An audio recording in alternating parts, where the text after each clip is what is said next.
podcast is part of the Sports Social Podcast Network. Unwrap the deals at Burlington. Find everything you need this holiday, like gifts for everyone on your list. Get more merry without spending more money, because there's always wow brands at low prices at Burlington. Clothing, jewelry, toys, and more arrive all season long, and all up to 60% off other retailers' prices every day. Head to your Burlington to find deals on gifts today. Burlington. Love the gifts. Love the deals. Styles and selections vary by store. Hello and welcome to the Paddock and The Pavilion with Stephen Wallace. In each show, Stephen will interview someone connected to the world of horse racing or cricket. Hello everyone. After 23 days of action, despite a bit of rain, England are the ICC T20 World Champions for the second time. Joining me to discuss the competition is the podcast cricketing expert, former England international, Roland Butcher. Hello, Roland. Welcome back to the show. Yeah, Stephen, good morning, and good to see you again.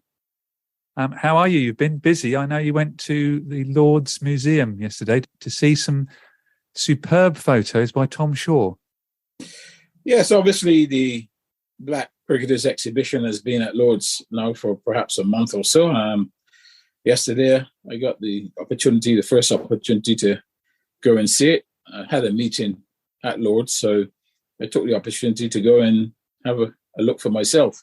Obviously, others have been before and taken photos and sent them to me, but I needed to go myself and take some real photos myself as well. Yeah, I've been along, and your England Blazers there as well.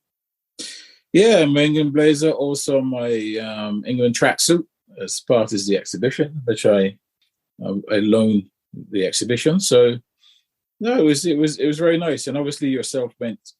I mean, obviously you were the first one to send me those photos after you paid a visit. So yeah, I enjoyed it. So did my guests. And they're going to be there all through the summer, I think, during the Ashes summer of 2023. Yeah, I think they'll be there for a year.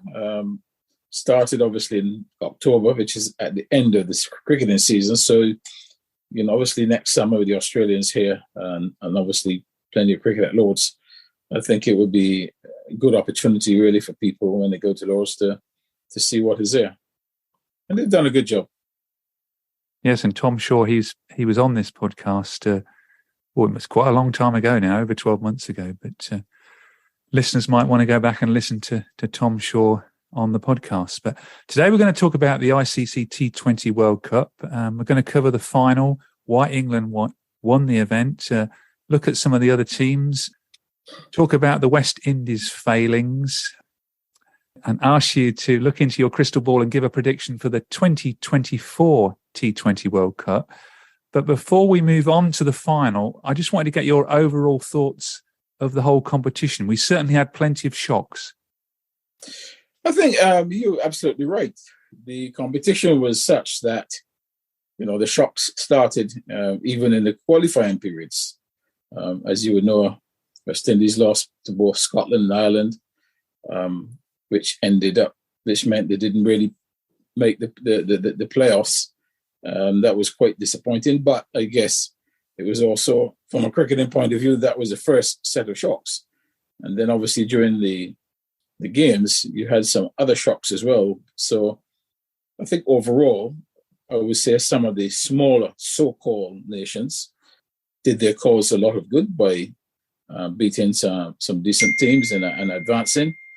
Perhaps the biggest shock was, for me, after the West Indies, would have been the South Africa, who were on the verge of qualifying and then lost an all-important game to one of the minnows, so to speak, and left the competition.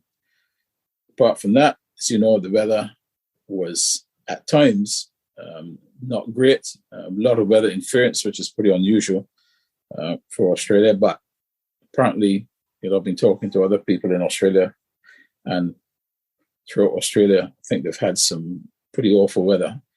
The cricket season, particularly in Melbourne, up to this point, which would have started at the beginning of October, they might have played one game up to this point. So that tells you how bad the weather has been. So to get it finished, all credit to the the Australian Cricket Board, and we watched some good cricket as well, which was, I think cricket supporters around the world enjoy the competition.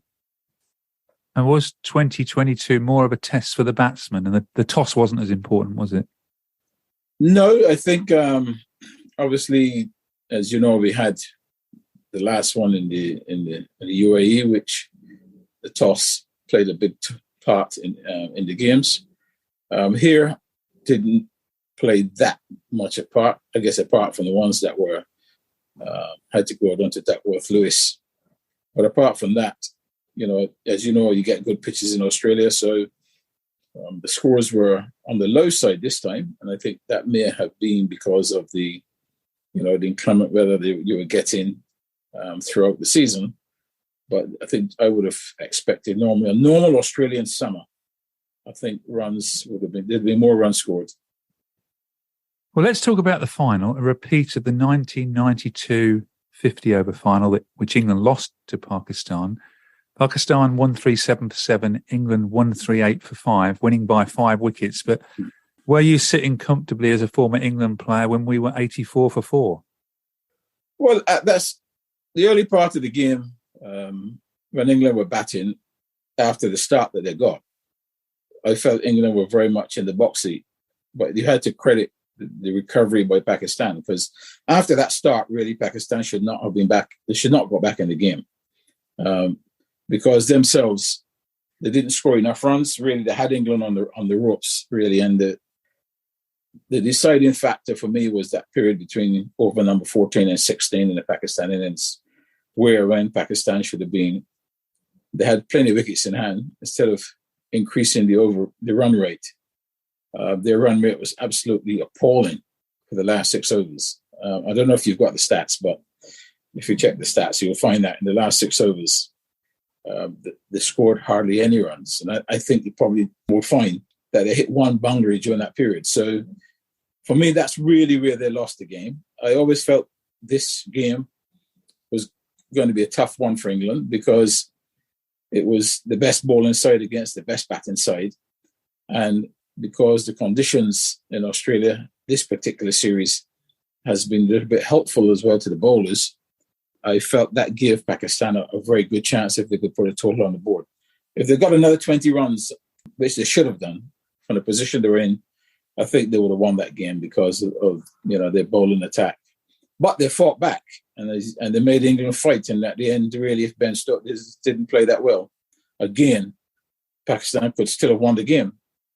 So it was a good game. As I said, some terrific fast bowling, some high-class fast bowling by the Pakistanis to drag themselves back into the game. Nazim Shah, after a very, very ordinary couple of overs, which he got hammered and set the tone for England, then came back and was absolutely brilliant with a ball and showed great pace and movement. And that showed you what possibilities there were if you had 20 runs above. But at the end of the day, Stokes, who's done it before, very calm head. He's won big games before, and that's what you need really in tough situation. You need big players to stand up, and Ben Stokes was that man for England. And they were able to celebrate at the end of the day, and Pakistan were disappointed. Was a big difference when Shaheen got injured because he was unable to bowl his last 11 balls, and then Iftikhar, the off-spinner, bowled 5 balls and Ben Stokes hit him for 13 runs. I'm not sure. I mean, obviously your main bowler, but I felt when it came down to that point, the game was really slipping away at that stage. England still had quite a few batsmen in the shed. I mean, you had Rashid coming at number 11, so you had enough batsmen for one of the batters to get England home. That's something we would never know. Obviously, from a Pakistan point of view, they would have been extremely disappointed. They would have liked to have found out whether Afridi would have made a difference. But obviously, the backup bowler, Stokes climbed into him. One fell short of a long off, so he had a bit of fortune there. And then he got the other one just over his head. So he cashed in, and that was a really deciding situation. And poor Shaheen, who took a very good catch, tried to come back onto the field, but their most potent bowler just couldn't finish the game, and that was unfortunate. That's how the game goes. And how impressed were you with the England bowling? With Sam Curran, 3 for 12. He was the man of the match and the player of the tournament. Adil Rashid bowling a wicket maiden in a T20 World Cup final, taking 2 wickets. Yeah, Rashid was brilliant. I mean, in this game, he really put the pressure on the batsman. He spun the ball, he got it to bounce, had good control. We know he's a good one-day bowler. I think he found a pitch that assisted him, which made it even more difficult for the batsman. And he was terrific. Curran obviously would have been the surprise. I think, particularly in a big game like this, I think you would have been looking to the likes of Rashid, etc. But I think for Curran to do what he did was fantastic, and to go on to also win the Player of the Tournament, which really underscores, his development throughout this tournament, because, he would have come into the side as a young guy who you're not really looking too much for, really. I mean, he would have been someone you would think tried to find his way in the game, but he went beyond that. He didn't just find his way. He ended up being a star performer. And I think those 3 wickets that he picked up, particularly in that period where Pakistan really wanted to accelerate, made sure that England were not chasing a much more sizable total. So he did really well, and hopefully, he'll kick on from here and be a top player. Well, talking about stars, you've mentioned him already, Ben Stokes, and I've got a question from a David Fountain in Wimbledon, which is near March, where I live. I mean, you played with and against some brilliant all-rounders. Where do you put Ben Stokes in that category? I think Stokes, he's got to be up there, because, he has proven on several occasions that when things are tight, he can get you out of a hole. You only got to take your mind back to the World Cup not too long ago in England, the 50 over World Cup. Absolutely brilliant innings when the game was lost. He did it here. He's done it in Test matches. So he must rank in the top of English all-rounders. I would also, the likes of Boyton, etc., you've got to rank in that area as well, because, okay, it's a different era. Boyton is a match winner. Mainly, obviously, in Test cricket and 50-over cricket. I'm sure that in T20 cricket, he would have been a huge hit. I think he would have been one of the big stars as well. So I think Stokes is in very good company. I'd just like to move on to, what do you think the key reasons why England won the competition? They're now the first country to hold both the 50-over and the T20 titles. What do you think are the key reasons why England are the best side at the moment? I think England played well in this competition. Things went well for them in certain areas. At times, they played some good cricket, but it was also very helpful that some of their main competitors didn't play particularly good cricket. Australians at home was very disappointing. You would have expected that them would have performed well at home. I certainly had them as the pre-tournament favourites based on winning the last one and then playing in their backyard, but they're disappointed. So that was in England's favour. Pakistan nearly went out of the tournament and got a life support, so that helped England cause. I think India also, in many ways, underperformed.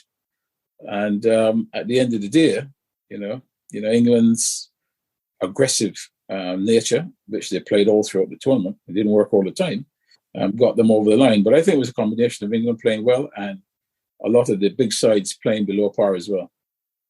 But would you agree that England have, you've mentioned it earlier on the podcast, have great depth in batting, and the openers both performed very well during the tournament?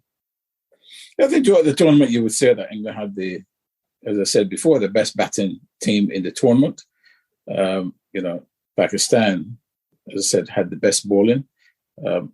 Australia, you would have expected them to be very, very competitive. New Zealand, I guess, did as New Zealand do. They get there and thereabouts. I didn't have them as one of my final four, but they made it as one of the final four, and deservedly so. But I think overall, for me, England performed well. They were not really pushed by the other big sides. Credit to the smaller nations. I think they enhanced their reputations. But overall, I think when England look back, they will feel that, yes, we won this tournament, but at the end of the day, we beat sides that were not really playing at their best. But you beat who's in front of you, and that's what they did, and ended up with another World Cup. How impressed were you with Josh Butler and his captaincy as well? Well, I think Butler really captained the way he bats. He's quite innovative, quite aggressive. I don't think, and the good thing for England was that it didn't affect the way that he played the game. He still batted the way that Butler plays, which is ultra aggressive, and everybody rallied around him. And I think the bonuses really were the likes of Curran and others coming along, and the return of Alex Hales. I mean, that helped cement the team, made the job easy for him. I mean, you've got players performing, then the captain's role is not that critical. So I think Butler, he will have harder days to come. There's no doubt about it. There will be times when the team's not performing individually, and then you will see what sort of a captain he is. But in this tournament, as I said, he had when it needed, he had Rashid when it was needed, Ben Stokes, Alex Hales. So he did a good job, and first time out, he's got to work up to show for it. And you think they were right to bring back Alex Hales to the England setup? Well, it proved it, didn't it? I mean, he batted well at the top of the order, formed a good partnership with Butler, really put teams under pressure the way both of them play at the start of the innings, particularly in the power play. So that was a good asset. I think people were just wanting to find out whether Hales would still have that desire and hunger and ability to succeed. Clearly he did, and that was a good thing for the team. And as you know, if you get a good start at the top of the order, you've got great possibilities down the order. And then you got people like Ben Stokes coming in at the death as well. Moeen Ali, very dangerous players with a bat. Gives you a real chance of being successful. Yeah. So England's, they had the batting throughout the tournament to win the tournament. And even before, if you looked at the tournament, you could see they were by far the best batting team. Just expanding on some of the other teams you've mentioned, the Australians, hosts, holders, they had a very bad start when they were crushed by New Zealand by 89 runs. They only had one player under 30. Have they got a sort of an ageing team? Yeah, they have. I mean, they've got to rip the script up and start again. You could see the way Australia was going from the warm-up matches. I mean, I could see they were struggling. And that was, for me, always a good indication that they were going to struggle in the tournament because, Australia in the past have always been pretty strong in the warm-up matches, and it usually gives you a glimpse of what's to come. I saw in the warm-up matches a team that was going to struggle, and that's the way it worked out. And they're going to have to make changes. They're going to have to regroup. They're going to have to perhaps, change the way they do things, get some different personnel, and try to come back. I have no doubt, obviously, that they will do because, they are a very forward-thinking cricketing nation, a very proud nation who likes to win all the time. So they're not going to sit and accept that, they're second best. They're going to at least be working hard to try and reverse that. The team really with the biggest headaches really is India because, a lot of people's pre-tournament favourite and pre-tournament favourites for any form of cricket for a lot of people, their demise is something that they have got to really look at because I think you've got a situation now where teams are no longer afraid of them. So that's going to be now a test of their real mettle as to whether, they have got what it takes, to come back from this and compete with the other teams. I mean, the way they were dismantled in the semi-final by England should send shivers really down the spine of Indian cricket. And it should really give great encouragement to all the other teams to say, hang on, all of these fantastic players they've got, but, you know, we can stand up to them and beat them. And that I think that was an important statement that England put on the park with that 10-wicket win. I mean, that's a statement not just for England, but for all the other cricketing nations. And I think India are going to have to, they're going to have to come good to come back from this and quickly. Yeah, England scored 170 without loss in that game against India. India did win their group. They won 4 of the 5 matches and had 2 of the top 3 batsmen in Kohli and Yadav. But did they miss Jasprit Bumrah's sort of cutting edge? Oh, most definitely. I mean, as I said, that's why, you know, you normally associate India in white ball cricket with a good bowling attack. That was not the case in this tournament. You know, so they miss the likes of him. Obviously, people like Jadeja, you know, who adds balance to the team. Left arm spinner, brilliant fielder, batsman. You know, 2 key players. I think Bumrah with a huge loss because, you know, his ability to get early wickets and then come back in the middle and tie things up was sorely missed. But I think from a batting point of view, you know, I think that was quite disappointing really for India. I think the runs came from just 1 or 2 players, and that's the problem. And South Africa, we didn't actually mention who they lost to, which was Holland, Netherlands, which was completely out of the blue. Was it their batting was the problem there? Well, I think when you look at South Africa, I think it's a psychological problem with South Africa that we've all known for a long, long time, that for some unknown reason, and perhaps they probably haven't found the reason yet, is that they always seem to choke at the final hurdle. I mean, we've seen that over and over again. As you know, if it happened once, okay, you can understand that. Twice, you're getting a little bit worried, but when it happens 3, 4, 5 times, then you've got a problem that needs to be sorted out. And I think that's the first thing they have to sort out. They've always got good players. You know, they get some good batsmen, they get good bowlers, they had a good bowling attack. But something within that team or something within the makeup is not mentally right for big tournaments. That's what they've got to concentrate on. They've got to change somehow that mentality, how to get over the hurdles and win big matches and win important matches. They have been unable to do that for a long, long time.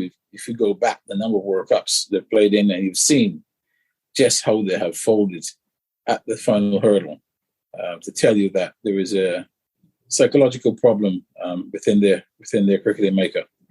Sports Social, now on the Sports Social Podcast Network. Hello, I'm Ashley Blaker, and I'm hosting a new season of the comedy panel show Never Write Off the Germans in partnership with My Diesel Claim.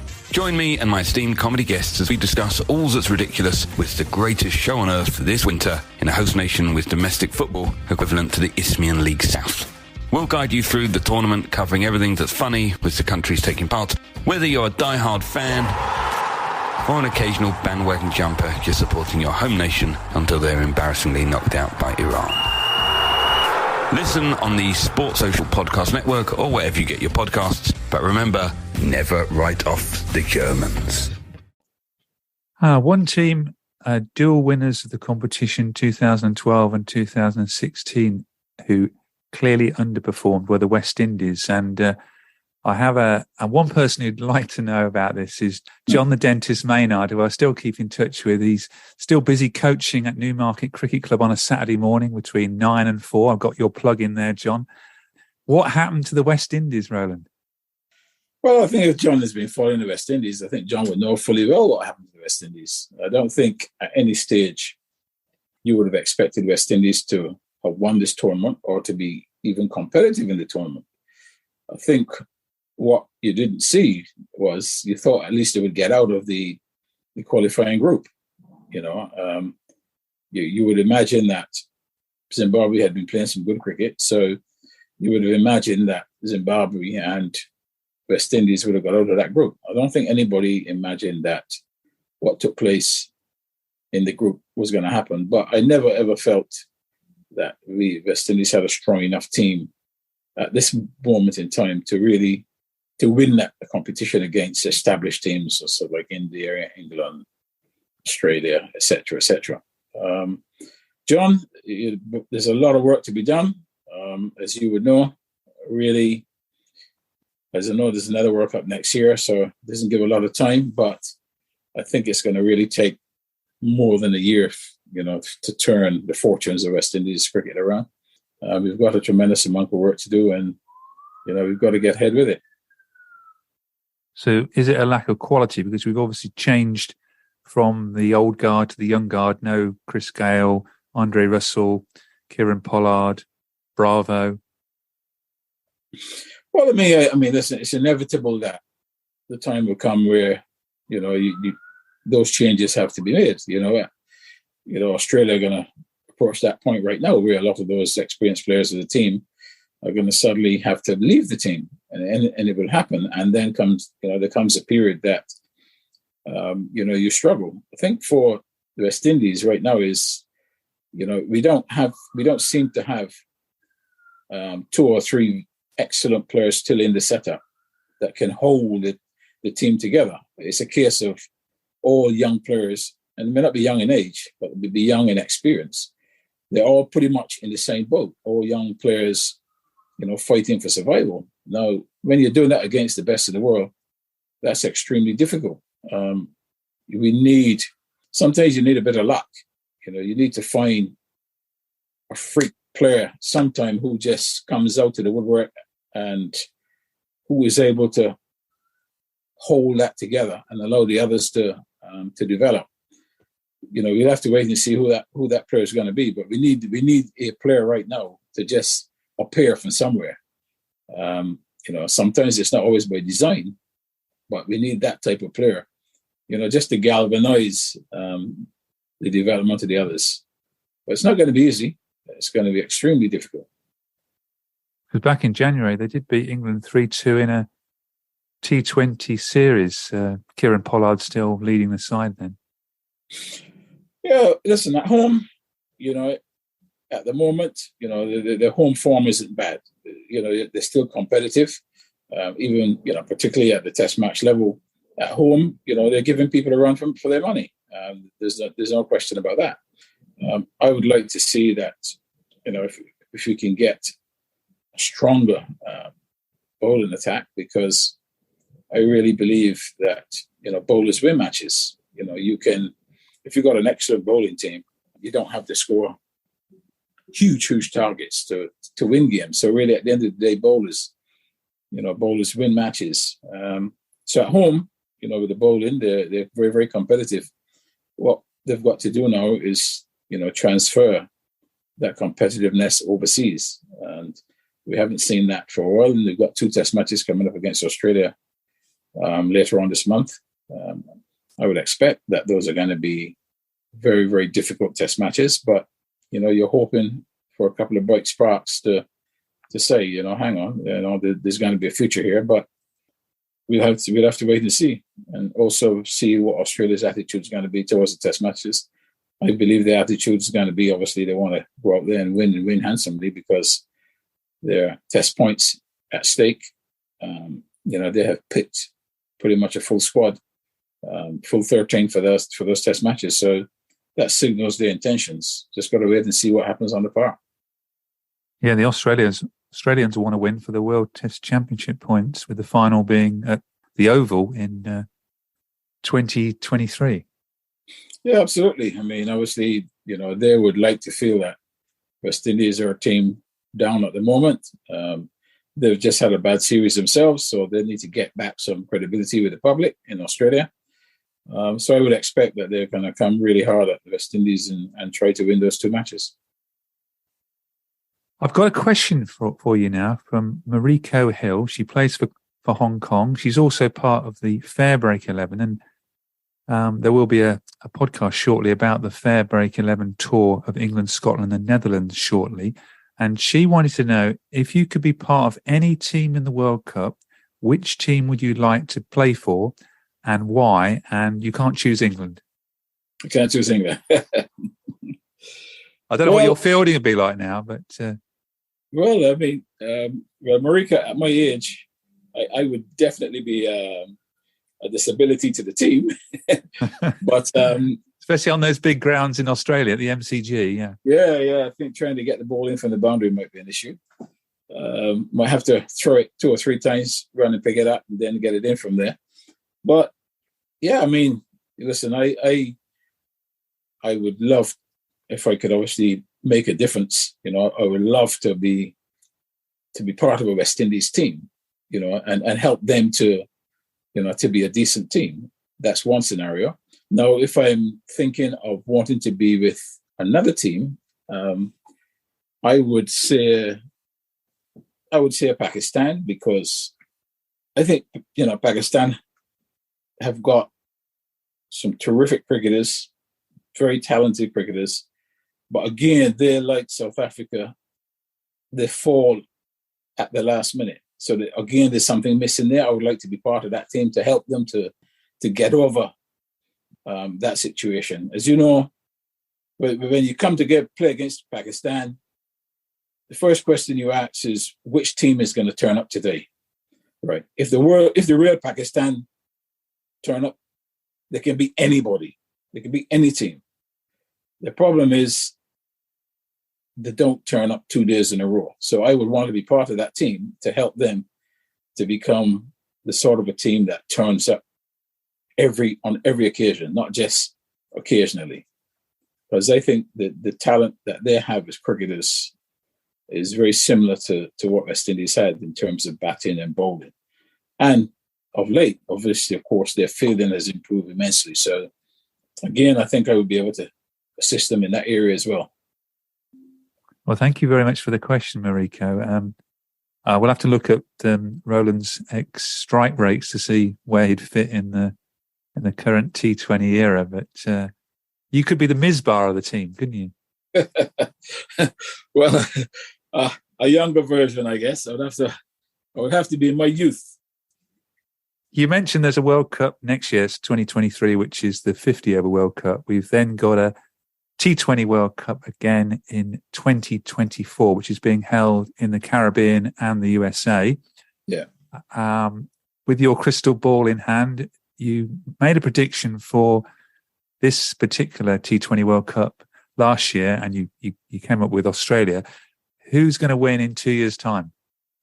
In 2 years' time, I would expect in 2 years' time to see a resurge. India, I think they will resurge as a nation. I mean, they've got a lot of soul searching to do now to understand what is happening with their cricket. I would expect in 2 years' time that they would have turned that around.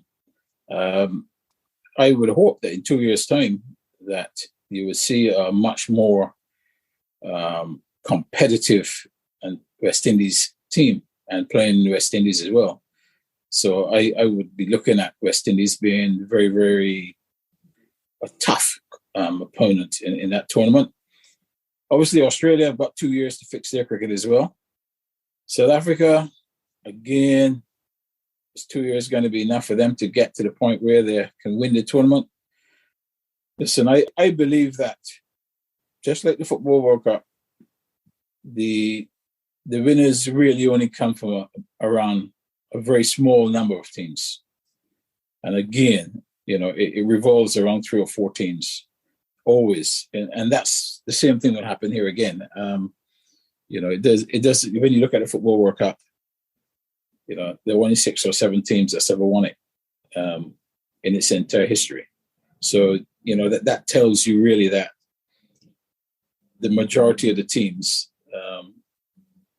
realistically don't have a chance. So how quickly those teams come back, how quickly India come back, how quickly Australia come back, West Indies at home, you know, I think really West Indies should be in the next 2 years a much more competitive side. Obviously, England's going to be, you know, their white ball cricket is going to remain strong because, you know, they play a lot of white ball cricket here. They've got plenty of players to choose from. We'll have to wait and see because 2 years down the line, what we're starting to see right now is that which has affected the West Indies for a long, long time. A lot of players are, choosing franchise cricket now even over international cricket. So in 2 years' time, will players be choosing, will there be more franchise cricket? Will players be so packed with cricket that they might even want to miss internationals, even World Cups? So those are things we have to wait and see over the next couple of years, what happens with players. I mean, I've just noticed a young man here and has given up playing 3-day cricket to play white ball cricket. Is that the future? I think there is a fear that a lot of that will happen. And then that will affect the national teams for sure. Let's say India might continue with what they do right now, where they don't allow their players to play in other T20 competitions. But playing in the West Indies and the United States, the conditions will be harder for England than playing in Australia. Most definitely. Recent history have shown that England have struggled in the Caribbean, even when they've had good teams. I'm trying to think back when they've won a series in the West Indies. So it's going to be, they're going to be aware of that the fact that they haven't had a very good record in the Caribbean. So they'll have work to do. But as I said, the other teams really will all be competitive. Australia, I think New Zealand will be competitive. Pakistan will be competitive. It's lining up to be another good tournament in a couple of years' time. And I hope that the West Indies are the team that nobody sees coming, but surprises everyone. Well, just a couple more points to cover before we end the podcast. First question is, you haven't taken any sheep into the City of London yet? No, I mean, you've got to get hold of them first. And I was born in a farming area, but I don't think you can really. I can't think of anyone who's got sheep in the capital actually, but it's a nice honour to be able to walk sheep over the bridge. Yes, you've just been awarded the Freedom of the City of London. That must have been a great honour, though. Oh yeah. I mean, it's a great honour and privilege. Not something that I expected, but to receive such an honour, I'm very, very proud, and so is my family. Entire family really was proud of that and what it meant, and obviously the people who have gone before, who has had that honour. There are some enormous names there, so to be given the same honour, I feel very, very honoured and very privileged. And changing the sport briefly, we've got the World Cup football competition due to start on the 20th. Who's going to win the competition, and how do you think England will fare? Oh boy, this is going to be a difficult one as well, because I mean, you're a qualified UEFA coach, an ex-Stevenage player.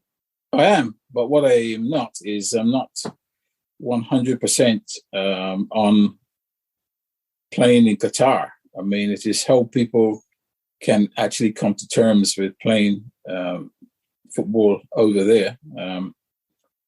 It's going to be. I mean, I feel the European sides may be a bit disadvantaged. Normally in the World Cup, I always have said in the past, I've always looked to believe that Germany would be in the Final Four. Not so sure this time. And that's the first time that I've ever said that in the World Cup, as long as I can remember. England usually play well, but just miss out. I think the Premier League and the amount of football that they play is going to play a big part on how far they go, because players have been playing now from the beginning of August. Some said tournaments in the summer, and as you know, they play at least twice a week. That's going to be draining. So it's going to also reduce their chance of winning. I think Brazil and Argentina, you've got to keep a close look on those teams. they've been making some headway. For me, I think Brazil might be the surprise team in this World Cup. I feel one of the South American teams could win it. But you're hopeful England will get out of their group with Iran, United States, and Wales. Yeah, I mean, they should be able to get out of that. I mean, if you look at the difference in quality of those teams, I mean, you would say that England should get out of that group. I think, USA might be quite competitive, their footballers come on leaps and bounds.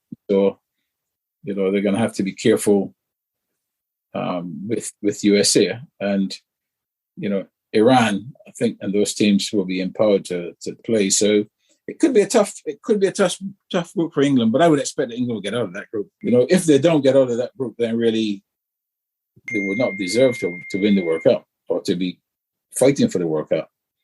But we said that with West Indies, and we saw what happened. Well, thank you very much. We've covered a lot on this podcast. We've talked about the 2022 ICC T20 World Cup. We've looked ahead to the 2024 T20 World Cup and talked about the 2022 Football World Cup. And we've talked about sheep as well. So we've done most things. Yeah. Well, then, Stephen, you ever mentioned next year you got the big one. I mean, the Aussies are coming to erase the memory of this World Cup for the Ashes next summer. That's a long way off. We've got, of course, the series against Pakistan, which starts on the 1st of December. 5 a.m. UK time it all starts. And hopefully you'll be back to review that series at the end of the year. And you've already given your prediction that Pakistan are going to win 2-1. So you can't change that. No, I stick with that. So I'll hopefully chat with you again at the end of the year. Yes, well, most definitely. It's always a pleasure to speak with you, Stephen. And let's hope that the next time we speak, that West Indies are on the way up. Well, we'll find out. Okay, thanks very much again. Great pleasure. Thank you for listening to the Paddock and the Pavilion. You can download the show on Apple Podcasts, Amazon Music, SoundCloud, Stitcher, and Spotify. Follow us on Twitter, Facebook, and Instagram at The Pad and Pav. Don't forget, if you like the show, please do leave us a rating and review. Sports Social Podcast Network. Geico asks, how would you love a chance to save some money on insurance? Of course you would. And when it comes to great rates on insurance, Geico can help. Like with insurance for your car, truck, motorcycle, boat, and RV. Even help with homeowners or renters coverage. Plus, add an easy-to-use mobile app, available 24-hour roadside assistance, and more, and Geico is an easy choice. Switch today and see all the ways you could save. It's easy. Simply go to geico.com or contact your local agent today.